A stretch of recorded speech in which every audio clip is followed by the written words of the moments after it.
BD news 21। জামাতের কি পার্থক্য? তারা ইসলাম প্রচার করতে চায়, আর আমরা বলি এটা তো মুসলিম সংখ্যাগরিষ্ঠ দেশ। এখানে 1000 বছর আগে, 800 বছর আগে, 900 বছর আগে আমাদের সুফি সাধকরা এখানে ইসলাম প্রচার করেছেন। হযরত শাহজালাল শুয়ে আছেন সিলেটে, হযরত শাহ মখদুম শুয়ে আছেন রাজশাহীতে, হযরত শাহ সুলতান আছেন বগুড়ায়, খান জাহান আলী আছেন খুলনায়।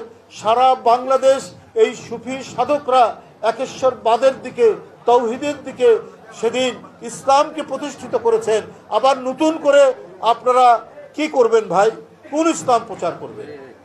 মানুষ যে ইসলাম আমাদের সুফি সাধকরা অনেক সংগ্রাম করে, অনেক মানব সেবা করে তারা প্রতিষ্ঠিত করেছেন, সেই ইসলামের উপরেই তো বাংলাদেশ দাঁড়িয়ে আছে।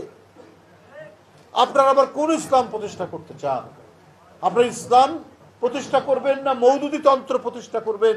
এইটাও কিন্তু মানুষ ভাবছে, এবং এটা নিয়েও মানুষের কথা বলার আছে।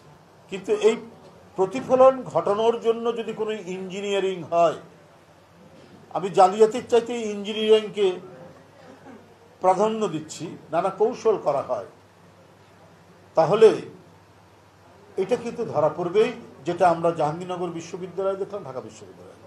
বাংলাদেশে ছাত্র রাজনীতির ঐতিহ্য হচ্ছে এটা একটা উৎসবের মতো পরিস্থিতি। সেই উৎসবে যারা পূর্ববর্তী যারা বিশ্ববিদ্যালয়ের ছাত্র সংসদের প্রতিনিধি ছিলেন, ভিপিজিএস ছিলেন, তারা যায়, তারা কথা বলে। কিন্তু ঢাকা বিশ্ববিদ্যালয়ের ভাইস চ্যান্সেলর তিনি কোড অফ কন্ডাক্ট তৈরি করলেন। তিনি তৈরি করলেন একটা আচরণ বিধি, যে বাইরের কেউ আসতে পারবে না। ভাই, বিশ্ববিদ্যালয়টা কি বিচ্ছিন্ন কোনো দেশ নাকি? ভ্যাটিকান সিটি তো নয়, দেশের মধ্যে দেশ তো নয়। সারা বাংলাদেশের জীবনের যে প্রবাহ, সমাজের যে আকাঙ্ক্ষা, সেটা প্রতিফলিত হয় বিশ্ববিদ্যালয়। যারা বিশ্ববিদ্যালয়ের সাবেক ছাত্র, প্রাক্তন ছাত্র, তাদেরও বিশ্ববিদ্যালয়ের সাথে একটা মিথস্ক্রিয়া থাকে, একটা ইন্টারাকশন থাকে। এই কারণে ইউনিভার্সিটি অ্যালুমনাই আছে, ডিপার্টমেন্ট ওয়াইজ আছে, সব বিষয়ে। কারণ একটা বিশ্ববিদ্যালয়ের সাথে একটা সম্পর্ক রাখা, কারণ যে প্রতিষ্ঠানে 4-5 বছর একটি ছাত্র পড়ে, তার মধ্যে একটা আবেগ তৈরি হয়।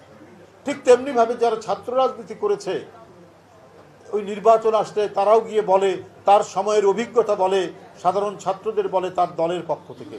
কিন্তু এই বিশ্ববিদ্যালয়ের ভাইস চ্যান্সেলর একটা উদ্দেশ্য সাধনের জন্য সরকারের কিছু মানুষের সাথে যোগসূত্র হয়ে তিনি হাত পা বেঁধে একটা একচেটিয়া নির্বাচন করার প্রচেষ্টা তিনি করেছেন, যাতে একচেটিয়া একটা ফলাফল তৈরি করা যায়।